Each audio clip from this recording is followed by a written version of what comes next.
Yeah, trendsetter, whoa, league of my own, it don't get better. No, read what I wrote, I'm a bestseller. Yeah, reach for my goals, hit it dead center, hit it dead center. Bullseye, hit it the most, is no misses. Something like fish in a barrel, it's no different. Blindfold on me, I still got the most vision.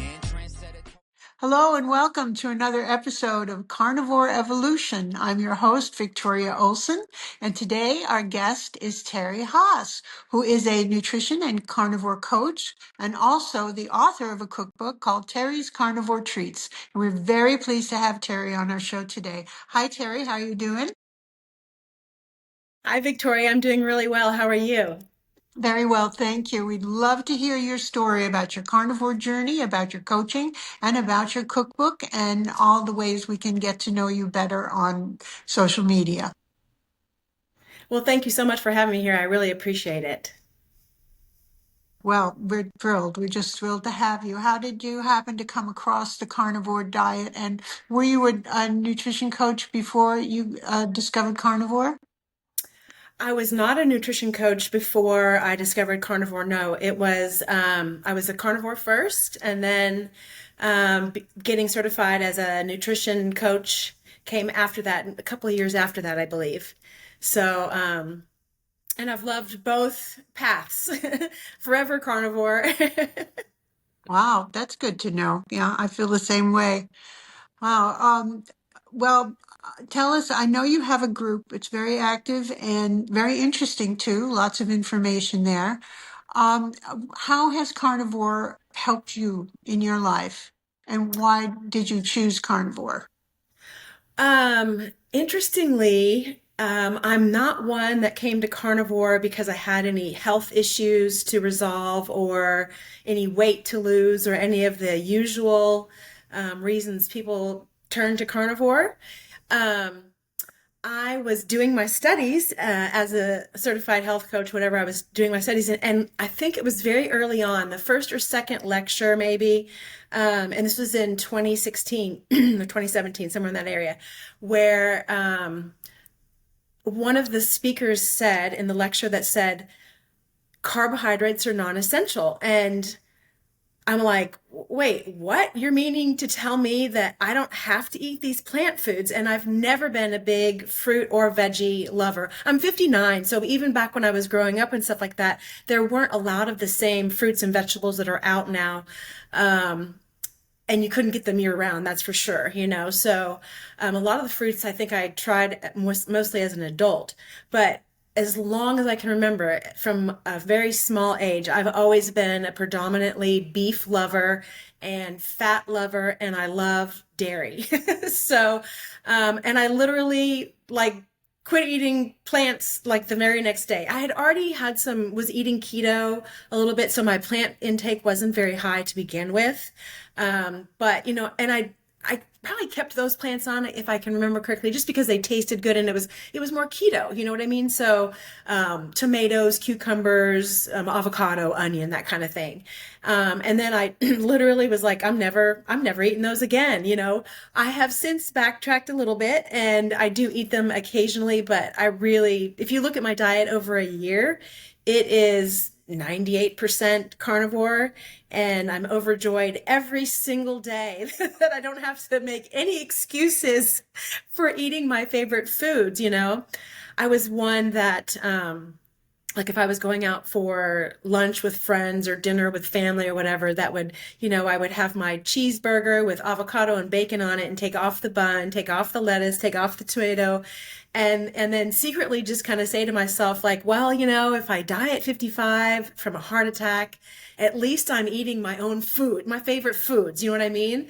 So, and then when I jump on this bandwagon and seeing carnivore, and I'm like, I don't think I'm going to die at 55 from a heart attack. I've never had, you know, cholesterol, bad cholesterol, or cholesterol issues or any of that sort of thing. So I thought, well, you know, maybe it just creeps up on you the older you get, you know? But I'm 59, so I'm still going strong and in better shape and feeling better than I have half my age ago. That's wonderful. Wonderful. So, I would like to know a bit about your coaching experiences and the kind of issues you encounter and have helped people with.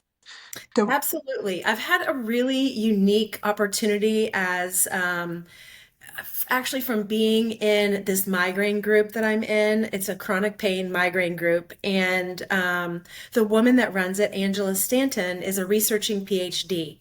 And so every day we have just a myriad of questions, obviously, because there's about 20,000 people in the group. So you have some various things that come up. And I mean, she just gets like a little kid in a candy shop, just delighted to be able to research something new and then share and pass on what she's learned. So a lot of the stuff and where I come from is not really the carnivore space per se. It's more just this kind of sheltered migraine group. So a lot of the things that I've learned are very different than what I've seen in more social media carnivore spaces. And so that's kind of what I'm trying to do is etch out just like putting little bits out there that are just a little bit different from what I've learned. And the members in that group, not all of them have migraine. Some of them have just strictly autoimmune issues. There's some people that do want to lose weight. There's also a sister keto group where we have people that have epilepsy and cancer and that sort of thing. So they're doing a more therapeutic and some of them do a nutritional ketogenic diet as well. But mostly over there is a therapeutic ketogenic diet to aid with, not having exogenous glucose, and they follow with a very high fat percentage and that sort of thing. But I've been coaching and helping to teach protocol and helping with meal plans and that sort of thing in my coaching business for about 5 or 6 years, I think. But it's an everyday experience. I volunteer my time every day in the migraine group to help people there just learn it because we're not trying to make money. I don't get a whole lot of hires because we'll help you for free in the group, which is kind of where we like for people to be. But there's just, a certain amount of people that just want to have a coach, want to have it laid out for them, want to have a supportive person that they can just lean on and that sort of thing. So that's where the migraine coaching comes in. And I do get what I call just clients in the wild that just see that, from different interviews and whatnot. And it's not something I really promote. I love doing it, don't get me wrong, but it's just my forte really seems to be these delicious recipes that keep turning out for me, and I don't know how, because this is definitely not my background in any way, shape, or form. I was a stay-at-home mom for, like 28 years, and I mean, yes, I was a cook in the kitchen, but definitely wasn't creating recipes, and they certainly weren't out of the box things that I'd never worked with before like I do now. wow, that surprises me because I've looked through the cookbook, which I own, and I thought, well, this woman has culinary arts training. It No. really occurred to me, and I'm a person who loves cooking at home. I have no training, but I thought I saw that in your recipes. They're really, really very creative. Thank you. Um, I want to say advanced, but not in a way that's inaccessible. They're just very creative, and I was just so impressed by every single one of them, especially your MSB bread. Tell us about that. Yeah, that was actually my very first um, recipe. And I will say too that these recipes, they've been around for a lot longer than I've had them out in the public Mm-hmm. because they really were born out of keeping the people in the group, the members of the group, like interested and in eating a carnivore diet because there's two ways of eating in the group, and one of them is just called protocol proper, which is essentially low carb high fat, more or less, and then there's a higher protein than fat carnivore diet.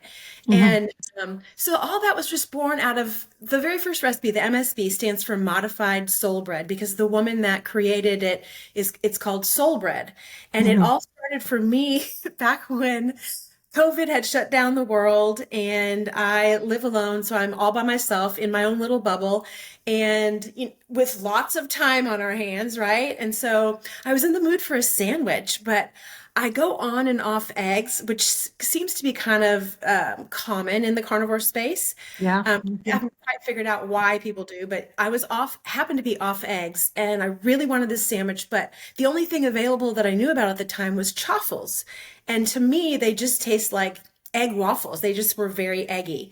And so I thought, I remember being really mopey about it too, like literally going, man, I really want a sandwich, but I just don't want a chaffle, just whining to myself.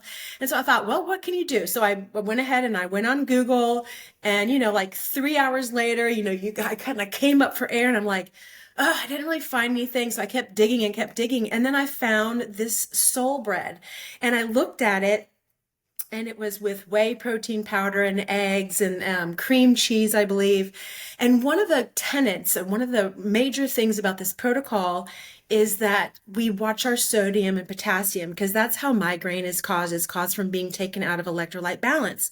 So we're all tracking our foods, we're meeting this certain ratio, and it does not behoove us to have something that is really high in sodium. And the bread was high in sodium due to the cream cheese. And then a big bulk of the fat came from olive oil. And I'm like, I bet you this could be carnivorized sometimes. I mean, somehow, because the main component was whey protein powder. And so I went and I actually Googled at the time, because we didn't have ChatGPT back then. Can you substitute butter for olive oil? And I laugh at myself now, because literally olive oil has been subbed for butter in nearly almost all recipes, right? Any kind of oil.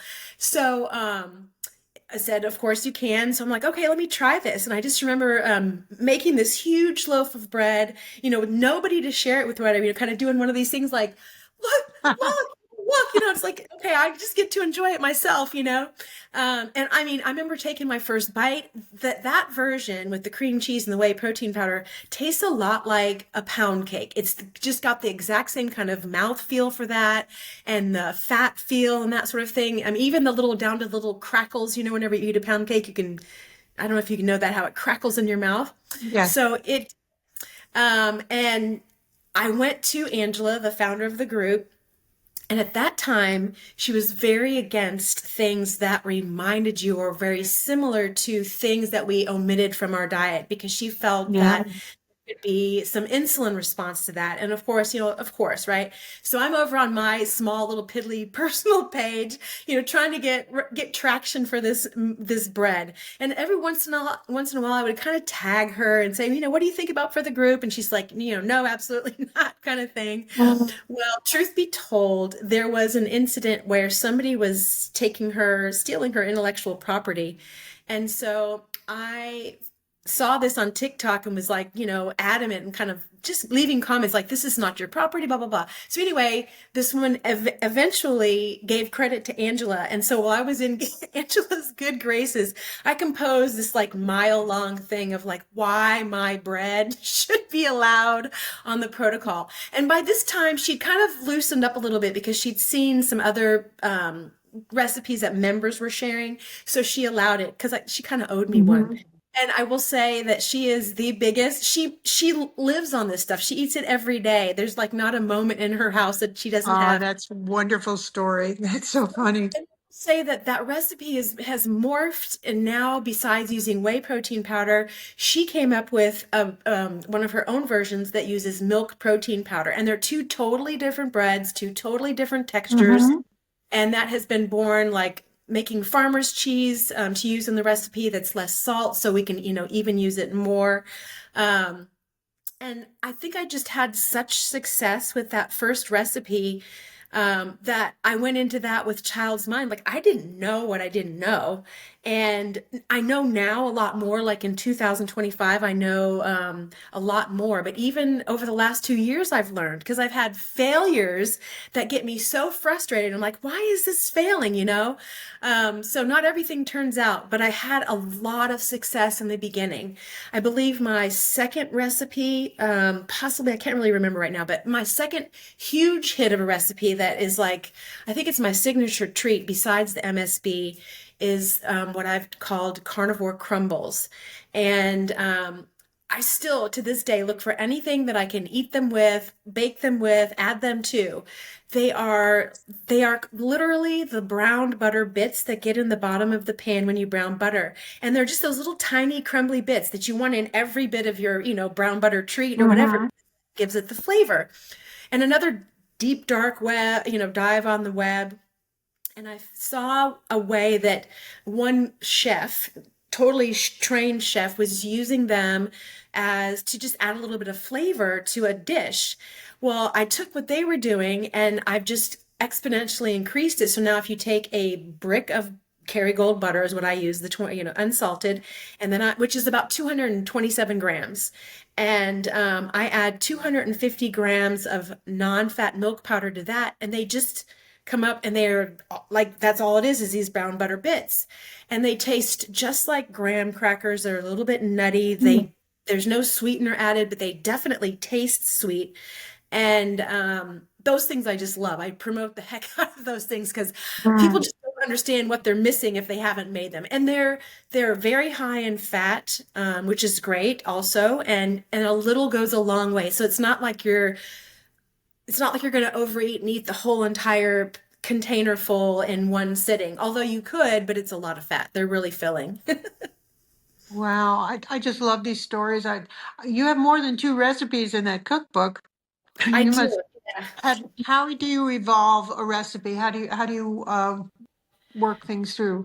Gosh, well, so now I literally look like with having the experience I think I have with the whey protein powders and knowing how they act, also with the non-fat and whole milk powders and stuff, knowing how they act. I think it's just kind of has evolved. And now I literally look at something and say, my first thought is always, how can I carnivorize that? How can that be included in a carnivore diet with the tools and the products that I use, the ingredients that I use? And I have also started with low carb, high fat recipes, which I know people tend to call keto. That isn't like nomenclature that I really use because for me, when I think of a ketogenic diet, I'm thinking of more therapeutic levels, and that's just to me isn't a broad spectrum. So I'll say low carb, high fat, like adding pumpkin to my MSB. So you've got a pumpkin MSB loaf, which definitely isn't carnivore, but it opens up other areas for other people that eat different ways. I've also recently started including allulose and or allulose with monk fruit in some of my recipes, because that also opens up some areas of recipes that taste bland or like don't taste very good without it. Although my intention is to remain true and not use that quite a bit, but let people know that they can add it certainly if they want to. I went through the typical kind of recipes, obviously making my own variation of a carnivore ice cream. Like I love it's a brown butter coffee ice cream. I've probably got 300 recipes that are on my to-do list that I haven't gotten to yet.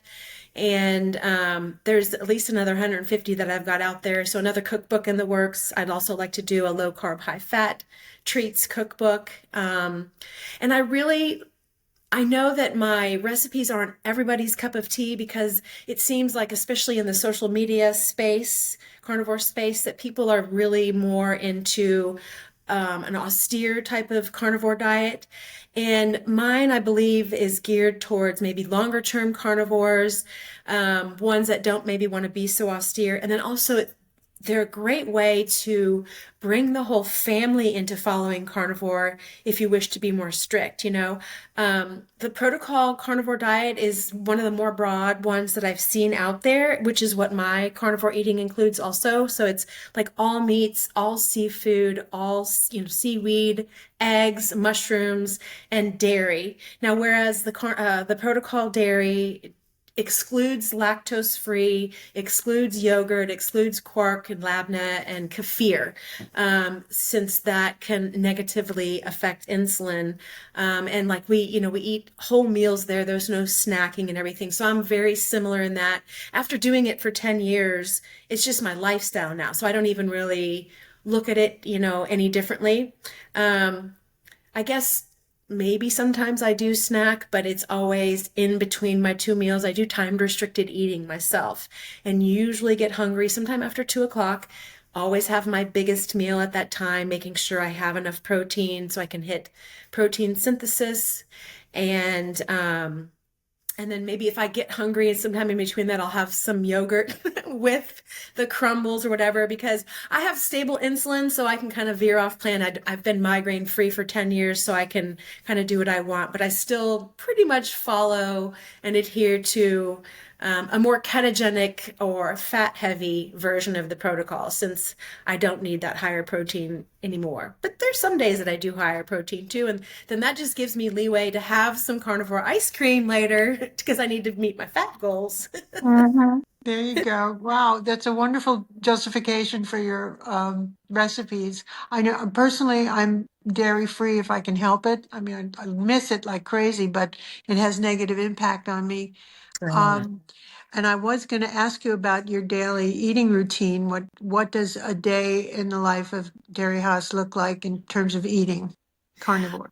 Well, there is one of my very, very favorite of all time steak meal that I have actually named. Being single, now it can look like I have a boyfriend. His name is Pierre. This is hilarious.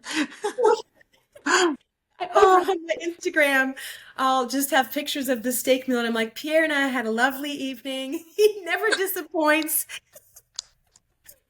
But it's just it's like almost a half a pound, not quite sometimes, but between like 200 grams, 7 and 8 ounces of hello, what am I trying to say? A filet tenderloin, Mhm. and then some sautéed mushrooms and ghee, and then a little bit of Gruyere cheese. That's also really high in leucine. And like for almost 3 years, I ate that daily. Like I would wake up every morning going, I cannot wait to eat that, and then I'd be done with it. I'm like, oh gosh, I'm so glad I ate that. And I'm like, I can't believe I'm going to really want this tomorrow. And I wake up the next morning, I'm like, yep, I'm going to want it again. And then in 2024, I went through egg aversion for the entire year, and also went through, and this was so hard because it literally started at the end of December, but I went through a beef aversion. And so here I'm starting, it's World Carnivore Month, and I'm like, what am I going to post? Because so I lived on posting old reels and old information and that sort of thing, tried to freshen it up. And I really lived for 2 months on my treats themselves, because I just had such a meat aversion. And I've been primarily a beef lover my entire life. Like I have craved beef my whole life, and I have never not given in to those cravings. But so it was really odd for me to not eat eggs and to not eat beef. There was maybe a handful of times in those 2 months that I craved beef, and as soon as I did, like I was on it. I'm like, okay, what are we gonna have, But it really didn't even go down that well. So, and then about October of last year, I finally got back on beef and I got back on eggs, and so Pierre and I are going strong. Now it's just a big hit on my pocketbook. The way that meat prices have gone up, so I kind of temper it there, but I probably could eat it every day. I probably eat that about 3 times a week. And then usually my second meal would be bacon and eggs, or another really one of my favorite recipes is these using the MSB version with milk protein powder, is what I've called carnivore flats. And so they're very thin, and I use them for pizza crusts, and I use them for tortillas and naan and just wraps and everything. And so I keep a stash of those on hand. And I find that, where I was kind of using Egg Life wraps for a bit, for a lot more bang for my buck, as far as, more protein, more fat, more texture. I've been using my flats, and just whip up like a wrap really quick with cheese and meat on it, or a pizza. Like last night I had a chicken chorizo breakfast pizza with some, cheese on there and 2 fried eggs. And that was just like, delicious and easy and quick to make. So it usually just looks like that. I don't drink milk anymore. I've moved that up to half and half. And usually with one of the two meals, I'll have half and half, just to, again, well, because I love it first and foremost, and it just helps wash everything down. But on a leaner meat or a leaner meal, that'll help amp up my fat as well. Or I'll turn to one of my treats. Wow. That's Yeah, there's certainly a lot of modifications we can make. Yeah, And dairy does expand one's diet, and a lot of people can tolerate it. it does. Um, I what did I want to ask you about your aversion? Now, did that just I've had the egg issue where it impacted me gastrointestinally, Hmm. terrible cramping, and just couldn't stand it, and stopped for 4 months, and then started trying them again, and then it Hmm. was gone. So I've seen that. But how did your meat aversion occur to you? And what did you do to replace? Was it all meat or just some meat? What did It you was switch to? most meats. It was most meats, like most meats. Hmm. Even bacon was not appealing to me, and that, like that's just crazy. Oh, well, forget it. We're done here. No, I'm sorry. Hard. Um, I just noticed where you know what, to be honest, what I noticed was it was really hard for me to figure out what I wanted to eat. And that had never happened to me before. Because I mean, like, as much as this gives you food freedom and you don't have to focus on food, and I don't, there's still this of like I said, like, ooh, I can't wait to have Pierre tonight. Oh, I can't wait to have this, or like, a couple days in advance, like I would start getting a craving for a certain type of food or whatever. And so then like all of a sudden, like, yeah, I think I'm gonna have lamb soon because I can have this hankering for lamb, but I don't know when. And you wake up that day and you're like, okay, today's the day I'm having lamb. Not like I'm thinking about it all the time, but just whenever, meal times come around or thinking of what you're gonna have that day, because everything I have is frozen. And I'm not a big air fryer user. I don't know why I'm not, but I'm just not. Even though everybody's steaks and everything looks phenomenal, I'm just not. I need to learn, and so I don't ruin all my meats. But I would have to take things out of the freezer so they would be defrosted by the time for me to eat them, right? So I have to think about that a little bit in the morning. And what I noticed was like none of the meats sounded good. None of them were palatable or anything. And I mean, being a recipe creator and someone that presents that way, I mean, I have enough kitchen gadgets that any sort of meat I could cook a myriad of ways, and none of those things sounded good. So I did live on a lot of whey protein shakes, little bits of this and that. I will say that I kind of went back to grazing during that time, which is no fun at all. I was grazing on carnivore foods, but thinking about food that much, having to prepare food that much, and then also not getting in enough from a meal that I could then wait a few hours or 5 or 6 hours to eat again. So it was really maddening because I'm like, I just feel like I'm back on the standard American diet wheel again here, but there was nothing else I could do. Why I couldn't eat more at one sitting. It was just all not right. And like my egg aversion, the eggs started tasting like metal to me. I mean, so not Hmm. like eggs. And the bacon started tasting almost like it was bad. It just didn't taste like bacon. So I just kind of quit everything and withdrew until one day I was like, oh, okay, I'm in the mood for meat, and I would just cook it up. And then it just gradually came back to where now, I mean, that's all by the wayside now. I eat eggs almost every day, and I definitely eat beef almost every day as well. I went through a really strange, so like when I first started carnivore back in 2016, I remember thinking like, oh yeah, and I got a sous vide because I was burning my ribeyes, or they were rare in the middle and burnt on the outside. I'm like, okay, wow, this is crazy. And I think I even, started, even though I didn't like chicken, I bought some chicken and I made chicken once, and I'm like, ugh, I don't want this. And so that's one of my tips to people when they start carnivore is like make sure in the beginning you get all the meats in your diet, because there's going to be a point where those meats, not all of them don't sound very good. At least that was my story. And then earlier this year I went through the weirdest chicken phase. Like I craved chicken like nobody's business. And I'm like, what is up with this? And I mean, there were days that I had only chicken for my two meals. That Yeah. is now gone, which I thought was strange when it was here. And then I don't miss the chicken, but I do miss having the extra added variety for, times of when you just are not in the mood. Although, now it's lamb or chicken or eggs and bacon. Hmm. Back to the Yeah. basics. It's a very, very common thing I've encountered. I've had my group for about 6 years, and at least once a month, someone comes in and says, "Is anybody else sick and tired of meat and doesn't want to eat it anymore?" It's really common.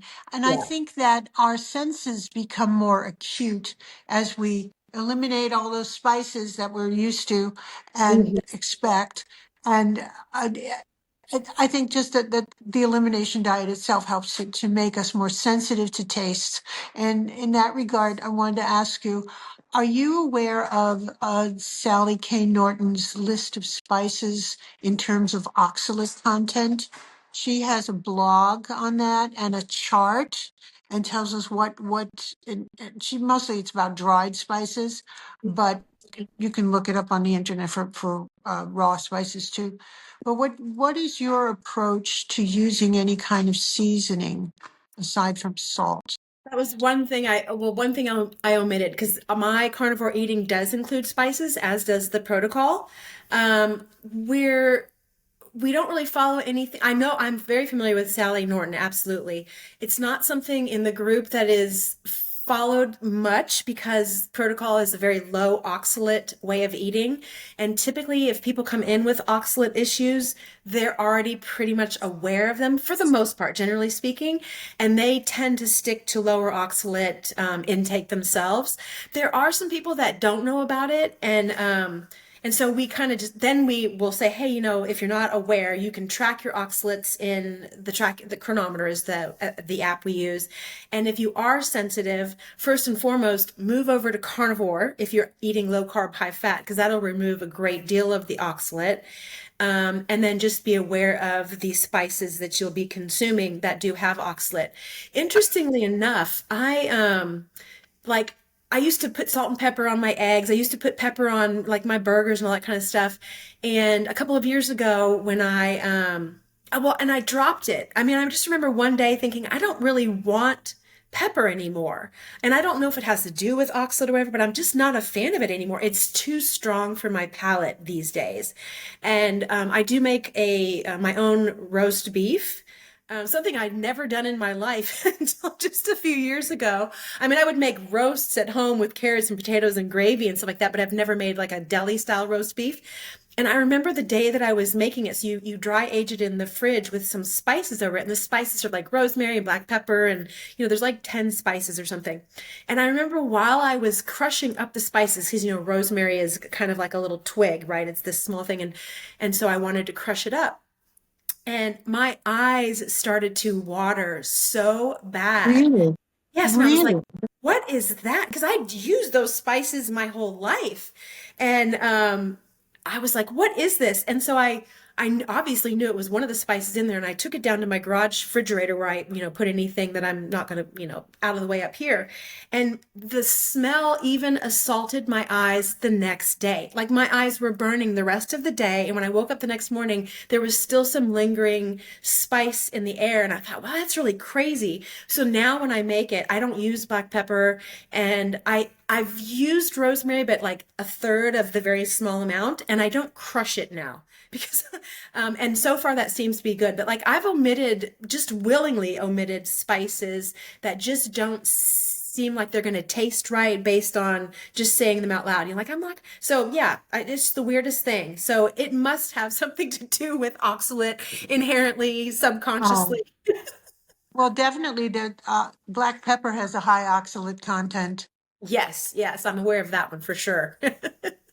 Yeah, and but I think Sally recommends using a white pepper, but that's a distinctly different taste to me.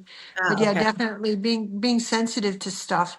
And you mentioned not using the air fryer, and you mentioned a sous vide. I've come to rely on my sous vide um, because we use it several times a week. And I got rid of my air fryer.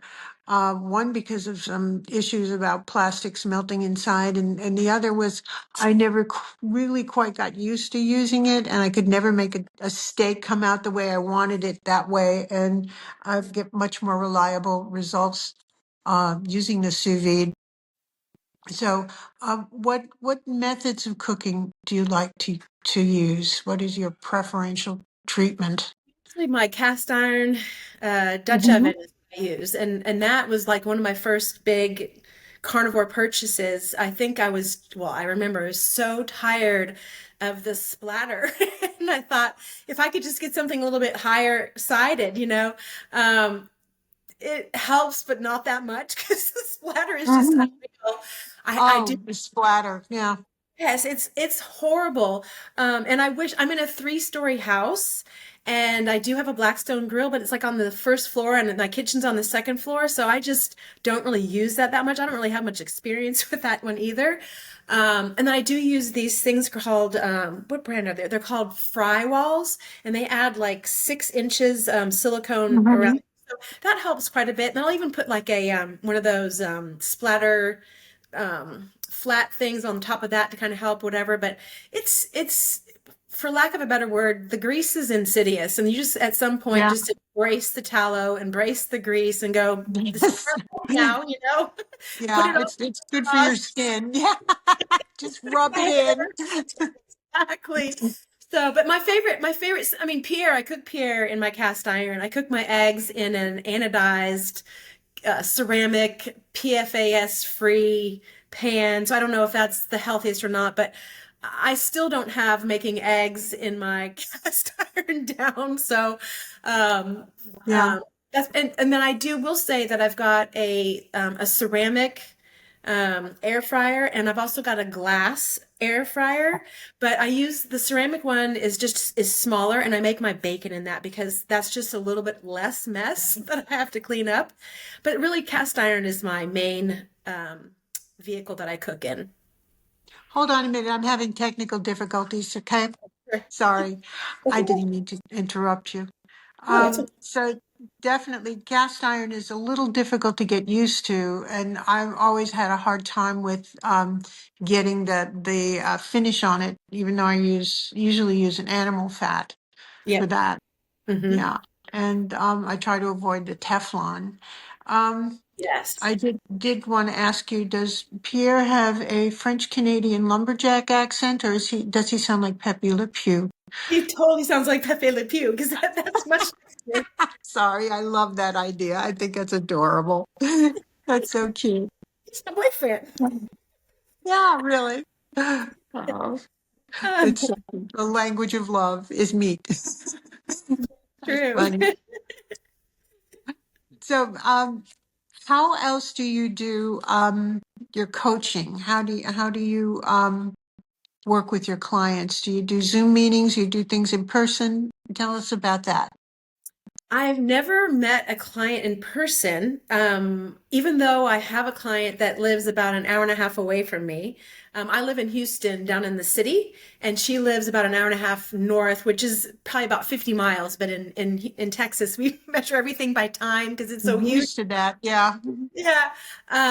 Normally they're on Zoom, but I've done Facebook Messenger, I've done Instagram Messenger, I've done WhatsApp, I've also done phone calls, and even there's a couple people, there's one person that's a celebrity, and I've done just text messages with her. So, Well, really, yeah. That's cool. whichever way somebody wants to meet, I'm open to any and all platforms. Just, the fact that they've reached out to me, I feel honored that they even Mhm. selected me or were interested. So I can definitely make any sort of way to happen to meet. Sounds great. I want to get your opinion on some of the things that have come up lately in the carnivore community that Mhm. have created some controversy, like the GLP-1 shots and the sugar diet. So what is your take on those two topics specifically? So the GLP-1, knowing what I know, even though I didn't take any of these medications, but like from the migraine group, just knowing big pharma and all the medications that migraineurs typically are put on, um, I always hesitate to think there can't be anything magical out there, especially at this stage of the game, right? Um, what really I say to people, because I don't think a lot of people know that allulose is something you can use in place for GLP-1, right? So Mhm. like it literally is nature's Ozempic. And so I will kind of get that across and say, if you want to lose weight, then eat something, eat one of my treats with allulose added, or even sprinkle some allulose on your food before you eat it, or take a teaspoon of allulose before you eat, and that'll block some of the fructose and glucose. So, I'm not pro medication for losing weight, especially knowing how eating carnivore can help you with insulin resistance, and also knowing that there's no such thing as a quick fix. I mean, you can't lose weight safely and healthily quickly. It just doesn't work that way. And then the sugar diet. That one I just kind of have to laugh, even though I've heard some, I'm just going to say, preposterous stories. I mean, yes, in the short term, you could lose some weight that way, but at the total expense of your liver and possibly your pancreas. I mean, when you hear that fruit juice is part of a particular way of eating, the only thing that I see is non-alcoholic fatty liver disease. That's all that flashes in front of me, is just non-alcoholic fatty liver disease. So, I just don't see how that can be beneficial towards anybody. And then also knowing what I know, because I used to suffer from hypoglycemia. That's one thing that the carnivore diet has helped me with. Now I have even blood sugar and stable insulin. And someone suggesting to add sugar to your diet, I mean, I have eaten off plan, and boy, when I eat something that's got sugar in it, hello, hypoglycemia. And so I just know that, I mean, insulin is pretty much the same across the board for all humans. And so if I'm experiencing that, certainly you will be too at some point. So I just feel that that's a detrimental in more ways than one way to obtain a weight goal. Yes, yeah, I agree with you there. And you had mentioned in passing a chronometer, and I'm a fan of tracking. I use Carb Manager. Give us your outlook on using a tracking app, and to what end? So that's really funny. When I first joined that migraine group, it was a pretty broad protocol at the time. Like, we still were eating, or allowed to eat, like sprouted grain breads and starches like green beans and peas and that sort of thing. I myself, I think truly, because I remained fat heavy, or whole fat, I should say, full fat, and was pretty heavy on beef and dairy. But I never used salt, and I was drinking way too much water for my weight. And so I cut my water in half and I started adding salt, and I've literally been migraine free since the get-go. I have not had one migraine since I found that protocol in June of 2015. Um, and, as it evolved, one of the other admins was really adamant about needing to track. And I was just like, I'm not going to track. I mean, I'm migraine free. What do I care? Well, then it became more streamlined, and members were kind of, suggested to track, because without tracking, you don't know what's going in. And I remember when I first started tracking, and I did it for the morale of the group and to be part of the group and whatnot. And then also being a coach for teaching the protocol, and obviously meal planning and that sort of thing, I needed to learn how to do it. So we initially did use Carb Manager, because that was one of the better ones. And then as the protocol evolved over the next couple of years, like, we track things. We don't track too much, but one of the things that we're really particular about is tracking leucine. And without having adequate leucine in a meal, you will not gain protein synthesis. And like, for those that are on protocol carnivore diet, meeting their leucine needs in every meal is required. Now, if you're following the low carb high fat, it's just with one meal. So Carb Manager doesn't track that as easily as Chronometer does. So we've now moved to Chronometer, and I like it. I mean, I found for myself when I first started tracking that I was not eating enough fat. And that left me somewhat hypoglycemic, because I was fat adapted and I needed that to Yes. sustain me, So, and now just recognizing all the symptoms, I can tell also, now that I've been doing it so long, I already know what meal is not going to provide enough fat for me, and how I'll, augment that later on after the meal or with the meal or whatever. But I can tend to feel what feels like the beginnings of hypoglycemia. My vision will kind of go out peripherally. I'll maybe feel a little bit more lethargic, or I'll be hungry and I'm like, what am I? Oh, I didn't have enough fat. So I would just take, I'm not a butter muncher. I've never been, I love butter, don't get me wrong, but I'm not one to just snack on butter or eat butter with my meals. But I have been known to go chug heavy cream, which is, a precursor to butter, right? So because it's like, oh my gosh, I need 50 grams of fat or 30 grams of fat or whatever. So I'm like, look, look, look, look, look, and weighing that. Hello. Yeah. And that's Mhm. not so fun to do that, really. I mean, as fun as that No. may sound, it's really not fun. Mhm. The mouthfeel of heavy cream is a lot. It's greasy. Maybe I should try Gosh, really. butter. Tell me more, please, about leucine and protein synthesis. I can speak. And what sources you can have that are non-dairy for leucine. Where are you finding leucine? Okay, so leucine's going to be found in all animal foods, with the exception of like butter or cream, because it's just pure fat, right? And tallow, I should say, too. Lard, schmaltz, all those fats. But your best source of leucine is going to be in whole, unprocessed meats. And I've got a really quick reel on in my highlights on my Instagram, kind of just showing, how to meet your leucine threshold. So at around age 35, one's leucine needs start at about 3 grams. And this is something that Chronometer will track for you. Even if you have the free version, it will track for you. And the older you are and the less active you are. So if you're like 20 and not very active, or if you're over 35, then your leucine needs are going to be a little bit higher. And leucine is the amino acid that is the signaling amino acid to start protein synthesis. So if there is not a lot of leucine in your meal, or if there's not a lot of leucine in your food, animal leucine, then you will not start protein synthesis, which is the action of healing at the mitochondrial level. That's the action that actually allows for healing and repair. Your foods will be used as glucose, as fuel, rather than go towards repair. So it's a fine line. Like, so there's some people that do want to lose weight eating carnivore, and they're going to be better off following a higher fat to lower protein model macros than a higher protein and a lower fat. And it just depends on what you want. You can lose weight, but it will be at the expense of repairing the mitochondria. But at some point, if you're fasting and that sort of thing, you're going to have autophagy that happens, and so you're going to have some healing and repair in that regard, or cleaning of the house, I should say. So it's a lot more on the technical side of things that you don't really see a lot of in the social media spaces, but it's definitely part of that unique opportunity that I have being underneath Angela, who's this researching PhD. I know more about things that I don't need to know about. And that can really confuse people. And I have a daily story that I do that's hashtag PSA.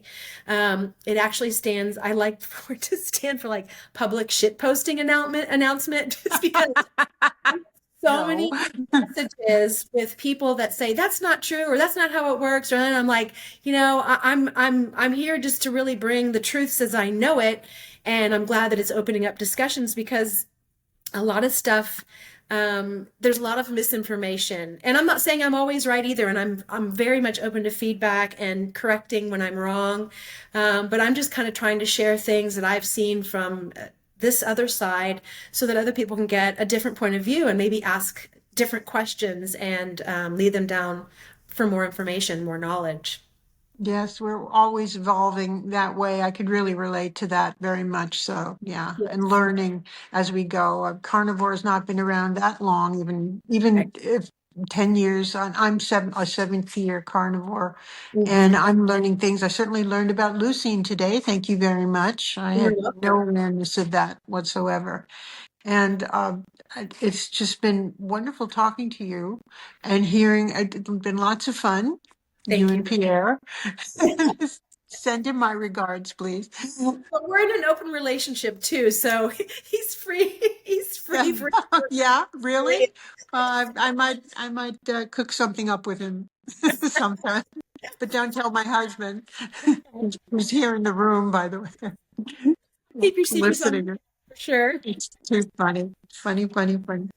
Well, we're really thrilled to have had you here and to talk to you about everything you've been doing to promote the carnivore lifestyle and within the carnivore community.